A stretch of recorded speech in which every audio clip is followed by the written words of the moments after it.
Good morning. Today's headlines. China launches unprecedented live-fire military drills surrounding Taiwan today, one day after House Speaker Nancy Pelosi visited the island. In Arizona, the Republican gubernatorial primary is still too close to call, with about 80% of precincts reporting. Find out who's leading the tight race. And Alex Jones admits calling the Sandy Hook shooting a hoax was wrong. The talk show host says media continue to ignore his stance despite him seeking to distance himself from previous statements. Boston is flying a Christian flag at City Hall. It took a Christian charity waging a 5-year legal battle and a Supreme Court decision to get it there.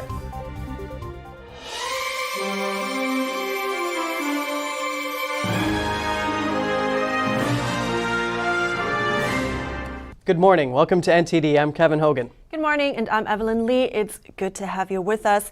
It's Thursday today, August 4th, and it's also one day after Nancy Pelosi left Taiwan.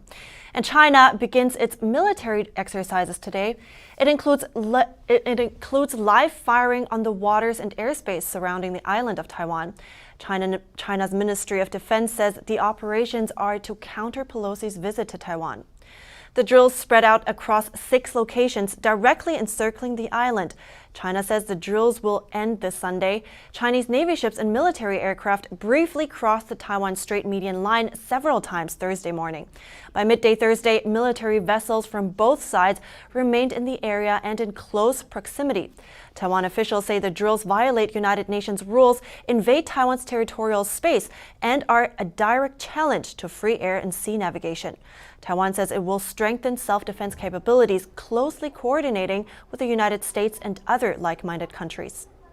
Well, the United States is going to continue to supply Taiwan with the equipment it needs to defend itself. No doubt there's going to be a reaction to this trip from the Chinese, but we can't let China dictate U.S. foreign policy. We have long had a policy of helping Taiwan defend itself and defend its sovereignty, and we will continue that policy. Taiwan's cabinet spokesman also says they were hacked. The Defense Ministry, the Foreign Ministry, and the Presidential Office websites were attacked. Now the government is urging the companies in Taiwan to enhance their cybersecurity. Also today, the U.S. Navy says the USS Ronald Reagan aircraft carrier will be conducting scheduled operations in the Philippine Sea in the Western Pacific. That includes waters southeast of Taiwan. A U.S. Navy fleet spokesperson says this is part of the carrier's routine patrol in support of a free and open Indo-Pacific. And as Speaker Nancy Pelosi continues her trip in South Korea, today she met with their National Assembly Speaker and other senior members of Parliament. Pelosi and her South Korean counterpart vowed to support efforts to maintain a strong deterrence against North Korea and achieve its denuclearization. A joint statement was issued after the meeting in Seoul expressing concerns over the North's evolving nuclear and missile threats. Pelosi is expected to visit the joint security area near the heavily fortified inter-Korean border later today. If that visit occurs, Pelosi will be the highest-level American to go to the joint security area since former President Donald Trump went there in 2019 for a meeting with North Korean leader Kim Jong-un. The border is patrolled together by American-led UN Command and North Korea. The U.S. Senate approved a resolution for Sweden and Finland to join NATO on Wednesday. The vote was 95-1. Missouri Senator Josh Hawley was the single opposition vote, and Kentucky Senator Rand Paul voted present. Here's what Senator Hawley said about his reason for opposing the ratification. It's not enough to simply say that China is the pacing threat or to say that the risk to Taiwan is real. We must do something about it. We have to prioritize, we have to focus, and that means we have to do less in Europe in order to prioritize America's most pressing national security interest, which is in Asia with regard to China. Sweden still isn't spending 2% of GDP on defense, and it doesn't plan to until at least 2028. Finland has announced a one-time defense spending boost, but it's not clear whether it will sustain those higher investments, which again are the minimal investments needed for NATO. The resolution will now head to the president's desk for his signature. The two countries are allowed to join the alliance once parliaments from all 30 members of NATO ratify the decision. It would be the most significant expansion of the alliance since the 1990s. Ratification could take up to a year, but Canada, Germany, and Italy have already approved. Russia, though, has repeatedly opposed. It's threatening military and political consequences. Arizona's race for the Republican nomination for governor is still too tight to call. With about 80% of precincts reporting, Trump-endorsed candidate Kari Lake holds the lead with just over 46% of the vote. Her closest competitor, Karen Taylor Robson, is close behind with around 44%. Lake is anticipating a win. Her team posted on Twitter this morning. They used the hashtag Carizona when saying that they remain on pace for victory and are certain that the final result will be worth the wait. Robeson has the endorsement of former Vice President Mike Pence and was previously leading the close race. The winner will face Arizona's current Secretary of State Katie Hobbs in the general election. Hobbs easily won the Democratic Party with over 70% of the vote. And the Republican side experienced a tragic loss yesterday. Indiana Representative Jackie Walorski and two of her staff were killed in a car accident. The local sheriff's office says it was a head-on collision. The driver of the other vehicle was also killed. The crash is still under investigation. Walorski was 58. Lawmakers grieved the loss and paid tribute to her career. The flag was lowered to half staff at Capitol Hill in response to her death.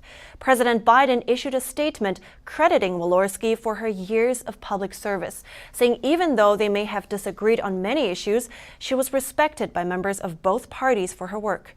Walorski was first elected to represent Indiana's 2nd Congressional District in 2012 and served on the House Ways and Means Committee. She previously served 3 terms in the state's legislature. The Congresswoman also served as the top Republican on the House Ethics Committee. It would have put her in line to become chair of the panel if the GOP regains a majority in the House this November. President Biden on Wednesday signed another executive order to support travel for abortions. This comes in the wake of the Supreme Court's decision to overturn Roe v. Wade. Secretary Becerra is going to work with states through the Medicaid to allow them to provide reproductive health care for women who live in states where abortions are being banned. The president said the order will help women travel out of state to receive abortions. He also said it streamlines the collection of key maternal health data. Biden signed the order virtually as he remained in isolation because of the CCP virus. This comes one day after the Department of Justice announced a lawsuit against the state of Idaho over access to abortion, and Kansas on Tuesday voted to reject an abortion ban. And more on the Hill, renewing efforts to pin down the origins of the pandemic. Senator Rand Paul leads the first congressional hearing on gain-of-function research. NTD's Iris Tao has more. Gain-of-function research has the potential to unleash a global pandemic that threatens the lives of millions. Yet this is the first time the issue has been discussed in a congressional committee. Revisiting the issue of how COVID-19 originated, Republican Senator Rand Paul leading the first ever hearing on gain-of-function research, which involves altering viruses to make them more transmissible. The American people deserve to know how this pandemic started and to know if the NIH funded research that may have caused this pandemic. The hearing comes amid intensifying Republican scrutiny on whether a leak from the Wuhan Institute of Virology in China, or WIV, caused the pandemic. The State Department has flagged circumstantial evidence of WIV's gain-of-function research on bad coronaviruses. And here's Dr. Stephen Quay with Atasa Therapeutics testifying today. There is no dispositive evidence the pandemic began as a spillover of a natural virus in a market. All evidence is consistent with a laboratory-acquired infection. I do understand this conclusion is not widely held. And an MIT professor raising national security concerns. We are so used to thinking of pandemics as a health and safety issue that we've missed the national security implications of identifying viruses that could be deliberately unleashed to kill millions of people.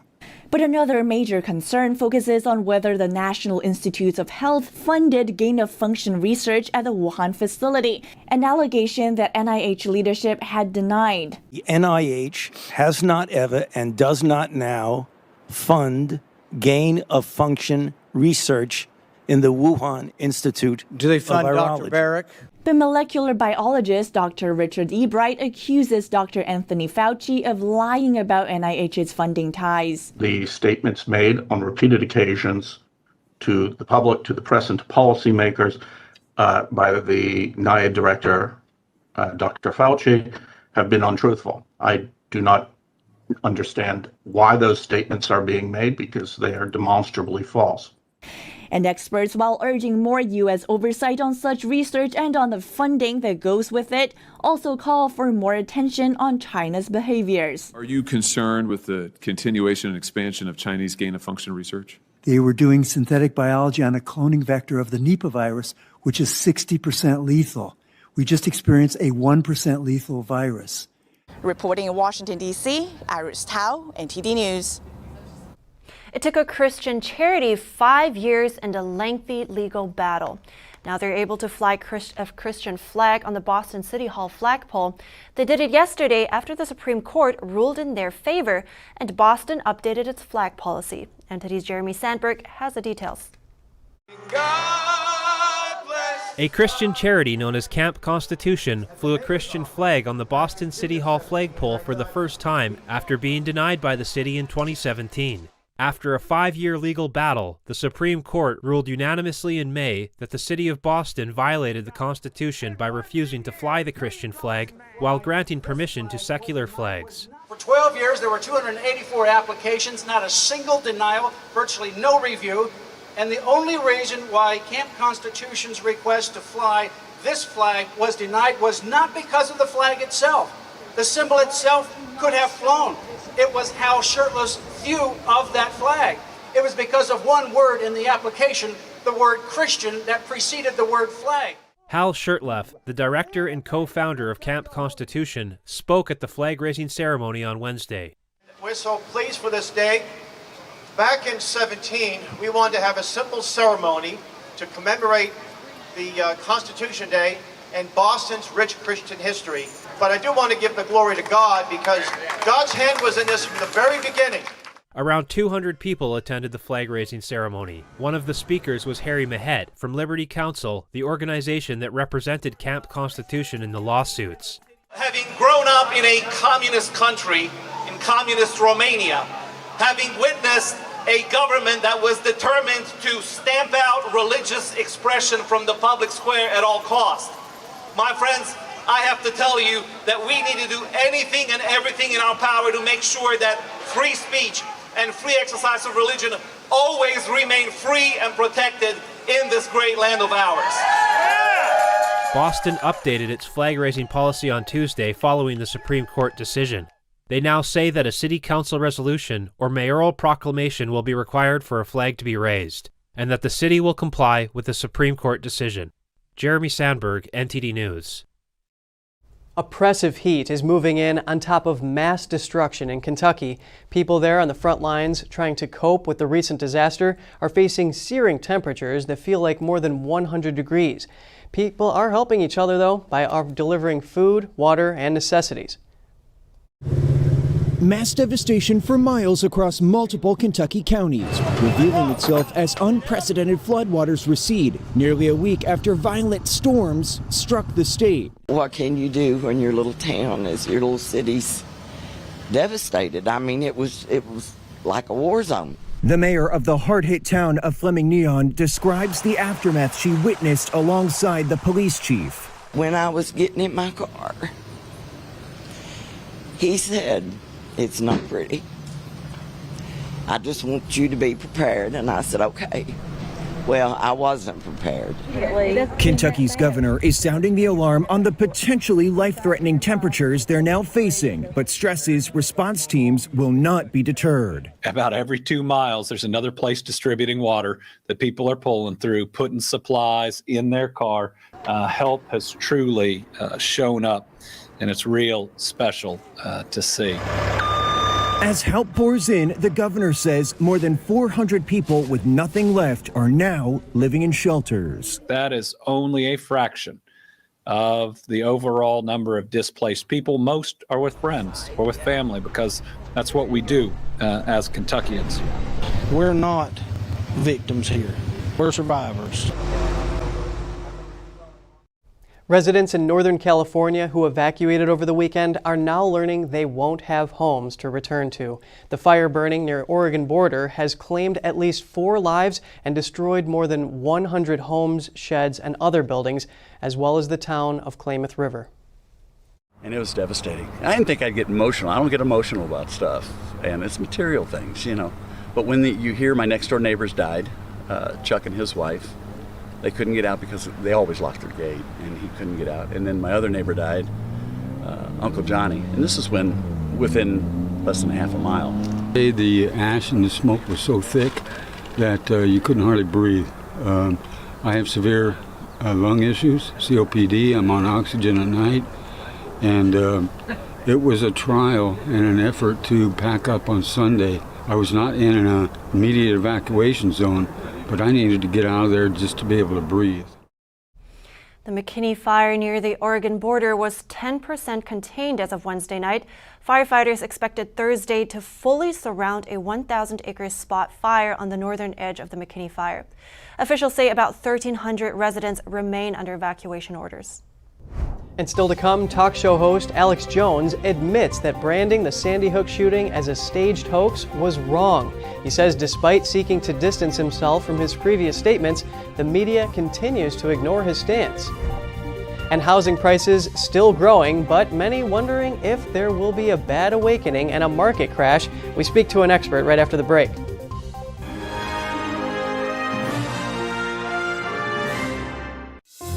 The Nation Speaks, we don't just scratch the surface. We want to go wide and deep.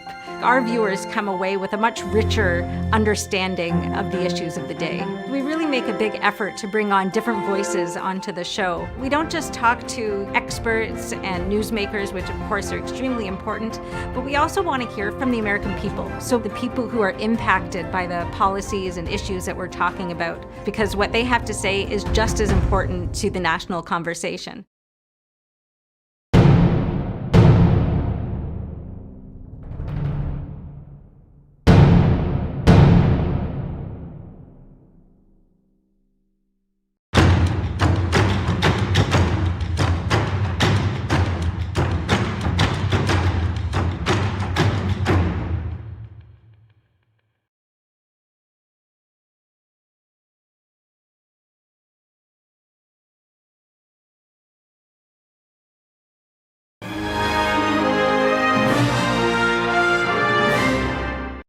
Welcome back. Talk show host Alex Jones testified yesterday that he now understands it was irresponsible of him to declare the Sandy Hook Elementary School massacre a hoax. Jones told jurors that the shooting was 100% real and that years ago he sought to distance himself from the theory that the shooting was staged. Here's NTD's Cos Temenes with more on this. Jones was speaking a day after the parents of a 6-year-old boy who was killed in a 2012 attack testified about the suffering, death threats, and harassment they've endured. I have said before that there have been so many lies and so many things in the past, and I was under a lot of pressure. And I truly, when I said those statements, when I say something, I mean it, that I really could believe that it was totally staged at that point. And I was basing that off of really Steve Pachenik, who has been a very prestigious person. Jones now admits that the shooting was not a staged hoax. As I said on the radio yesterday, and as I said here yesterday, it's 100% real. And the media still ran with lies that I was saying it wasn't real on air yesterday. It's incredible. They won't let me take it back. They just want to keep me in the position of being the Sandy Hook man. The plaintiffs say an apology wouldn't suffice, and that Jones needs to be held accountable for repeatedly spreading falsehoods about the attack.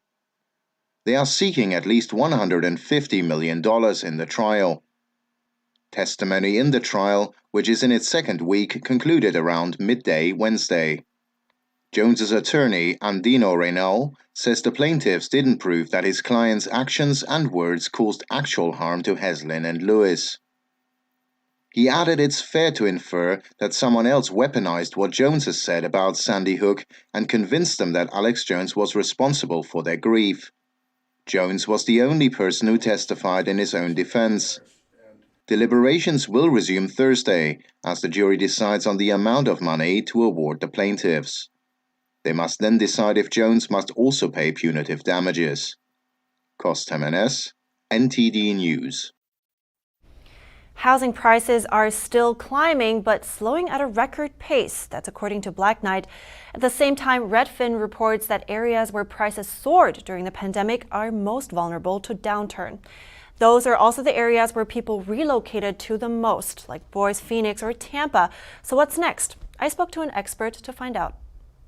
Joining me to discuss the housing market is Jeff Musgrave. He is the managing broker and owner of the Musgrave Group in Tampa, Florida. It's great to have you, Jeff. Great to be on again. So we saw that home prices were still growing in June, although certainly slower. But how long do you think until home prices will drop again? Well, we've definitely seen a slowdown in the amount of purchasers in the market. We've also kind of seen a little slowdown with regards to the amount of inventory hitting the market. So I think we're going to see a little bit of a taper off coming into kind of slow season in the real estate market here. But I do think we might have a little bit of an uptick once tax returns and school gets out again next year. I think next summer is going to be a little strong. And then I think we're going to see a little more of a decline in prices after next summer. Oh, but you're mentioning that, slower demand, but still higher prices. So for home sellers, is that still a good time for them to put their home on the market? Well, what we're seeing actually is a lot of home sellers are looking at other options with the rental rates actually increasing as much as they have just based on the demand. And also with inflation, we're seeing a lot of homeowners asking us the questions of, should I rent my home? Is that a better option? And so I think that's what's caused a little bit of the constraint on the demand we've been seeing as far as, or the supply we've been seeing as far as homes hitting the market this month. That's a very good point, renting the home. And Redfin says that the Florida housing market, for instance, is most vulnerable in an economic downturn. So in places like Tampa, where you're based, should homeowners be worried to lose a significant value of their homes? Well, I think you're going to be looking at the homeowners that may be a little more over leveraged. Some that own maybe a first and a second home, maybe they rent one out. Maybe they're a little too far over leveraged. I think should maybe just be a little more aware. I don't think, obviously, I think we were named the second highest appreciation. I believe it was a study done by Zillow, market that had appreciation of home values. So obviously with how high we've grown, there's obviously that chance for it to roll back. But I think a lot of that has been due to the demand for the Tampa Bay market. Even with, the Water Street project going on downtown, Jeff Vinnick and Bill Gates project just nearing completion of phase 1. They're looking to roll out the beginning of phase 2. I just think with the amount of money that's being poured into the Tampa urban metro, I don't think we're going to see prices in Tampa declining as sharply as some of the other markets around the country. Interesting. And so just before we wrap it up, I do want to know this because I hear conflicting views about it and people are worried that we have a housing crash on our hands. So I'm asking you, what do you think this is? Market correction or crash? Definitely more of a slight correction, and I would say slight. I would definitely stress that. I'm reading some of the articles, and it's just not what we're seeing from what they're saying around the country. It's not what we're seeing here in Tampa. For example, we just had a property, it was a fixer-upper that listed in Brandon last week. Within 4 days, we had 11 offers, 4 of those cash over asking with no inspection period, no contingencies at all by local investors. So I think that people are seeing what's going on in Tampa, and I think they're really getting excited and getting behind the vision that Jane has put out there for the city and really just buying into the growth that's happening here. I think that will be reassuring to hear from many. So thanks a lot, Jeff Musgrave, the Musgrave Group. I appreciate it. Thanks so much for having me. And Walmart is laying off about 200 corporate employees. In a statement, the retail giant says it is updating its structure and evolving select roles. Walmart says it is still adding jobs in several areas, including e-commerce, advertising, and supply chain. This comes just days after the company issued a warning about its profit outlook. Walmart says it expects customers to spend less in the coming months because of inflation. As travelers return to the skies in droves following a pause in the pandemic, airlines and airports worldwide are grappling to meet demand. But are recession fears and soaring inflation impacting that travel boom as consumers weigh airfare, hotel, and gas prices? Here's why the travel industry appears to be thriving amid a possible economic downturn. As the peak summer travel season winds down, travel experts say Americans are still spending money on their vacations, despite historic inflation and recession fears. While consumers are starting to pull back on some discretionary spending, some things they don't have to spend money on, it's not holding true for travel. Several travel industry leaders say demand is still high. Scott Kays, founder of the flight aggregator website Scott's Cheap Flights, points to several factors, including a rise in credit card travel spending. American Express noted that travel spending was up nearly 150% in the previous quarter. That's despite fears of an economic downturn on the horizon. Experts blame that on so-called revenge travel, the huge travel boom following years of lost vacations during a pandemic slump. Meanwhile, Airbnb says reservations are soaring. On Tuesday, the company announced a 24% increase in bookings in the 3 months that ended in June, compared to the same time period in 2019. And when it comes to hitting the road, gas prices are declining. On Wednesday, the U.S. national average price of a gallon of regular gas was $4.16, according to AAA. Compared to a month ago, that was $4.81. And experts say cheaper prices are ahead. While motorists may be incentivized by prices that have been falling, more decreases lie ahead. On Wednesday, OPEC, the world's oil exporting countries and its allies, agreed to a tiny increase in production next month, amid fears that a global recession will hurt demand. Will we have to pay more for olive oil soon? Severe heat and drought is threatening Tuscany's famed crops of olives and grapes. Growers say the heart of Italy's olive oil and wine industry could see a sharp decline in production this year. Farmers in Tuscany, the heart of Italy's wine and olive oil industry, are battling to salvage this year's crop from the ravages of drought and heat waves. The lack of rainfall since spring has affected even plants that thrive in hot and dry conditions. In San Casciano, near Florence, the soil, parched by the scorching sun, is not producing enough olives. Without water, many flowers fall to the ground before becoming oily fruit. Grower Filippo Legnauli fears oil production this year could drop by as much as 50 to 60%. We expect a poor season in terms of quantity of olive oil production. Unfortunately, climatic issues had a decisive influence. We had a very dry spring with practically no rainfall, and this happened at a crucial time during the transition from flower to fruit. We had excellent flowering, but unfortunately, the lack of water hindered the process. In Castellina, in Chianti, September is normally the month of the grape harvest, as it is throughout the country. But with extreme and prolonged temperatures, the bunches of grapes have ripened earlier than expected. We have smaller grapes, and we expect the number of grapes to be lower than the average of the last few years, probably in line with last year's. Now we have to wait and hope for good rainfall because the vineyard cannot reach the harvest without rain. We hope for healthy, abundant rainfall, even staggered in 2 or 3 waves. A few years ago, olive trees and vines were mainly the preserve of hot and arid areas such as Sicily. Now even Val d'Aosta in the very north, famous for its ski resorts and mountains, can produce its own oil, the farmers say.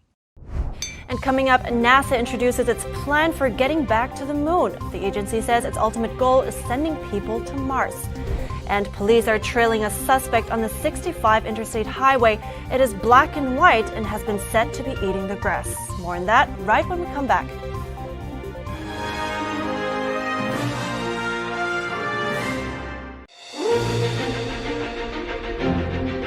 NTD's Capital Report. It's about getting answers, cutting through the fog of politics. It's about your questions and our chances to ask. What is the net impact of the American Carson Graves? Thank you for joining us.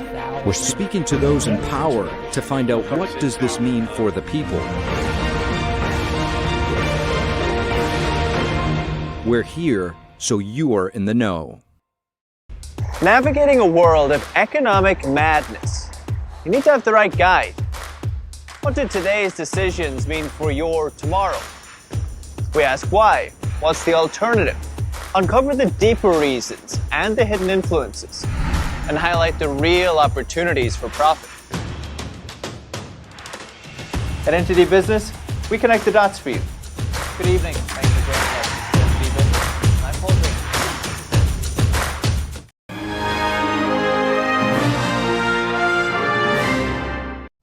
Welcome back. NASA announced its launch of Artemis 1 and the Orion spacecraft. The Orion spacecraft will travel a distance further than any spacecraft built by humans before. The first in a series of increasingly complex missions, Artemis 1 will be an uncrewed flight test that will provide a foundation for deep space exploration. Astronauts will live and work in deep space, and we'll develop the science and technology to send the first humans to Mars. We're going to Mars, and we're going back to the moon in order to learn to live, to work, to survive. How do you keep humans alive in those hostile conditions? CubeSats will be testing innovative propulsion technologies, studying space weather, analyzing the effects of radiation on living organisms, one of my favorite experiments, and providing high-resolution imagery of the Earth and Moon. The mission will be over 1 million miles long, traveling to the moon and back in the uncrewed flight test. The experiments will be a great step forward for deep space travel. The spacecraft is slated to launch on August 29th. Officials say they expect at least 100,000 visitors for the launch's first window.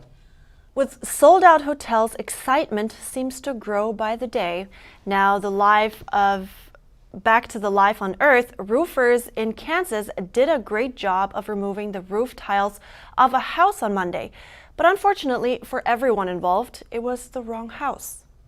When the owner of the house, Stephen Cornspan, arrived home, the roofers had clocked out for the day. They left his roof tiles in a pile on the ground, leaving the once functioning roof as just a wooden frame. Cornspan called the police, of course, and his insurance company, but things are now resolved. Luckily, the roofing company paid for repairs, which cost around $6,000. The owner says he will be firing the men involved. The roof was fixed on Tuesday. I bet that homeowner was shocked when he saw what happened, and I bet the drivers in our next story were shocked too when they saw a cow that found its way onto the highway.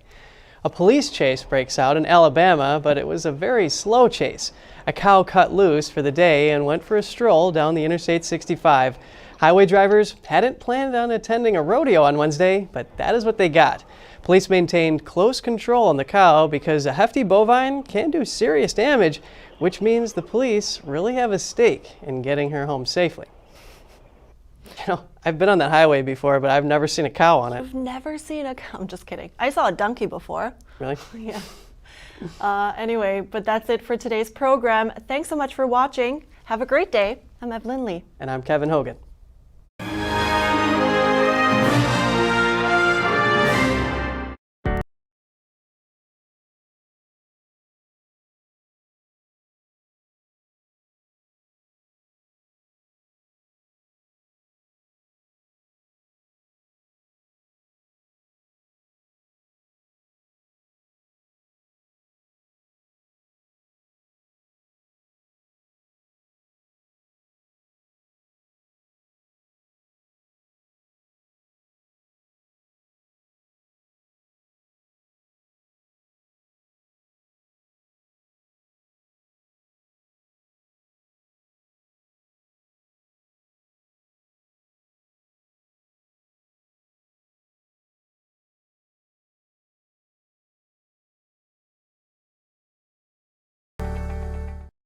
Thanks for watching us on YouTube. Did you know YouTube only keeps selective videos on its platform? So if you want to make sure you get the full picture, just subscribe to our newsletter. Go to newsletter.ntd.com and sign up. It's free.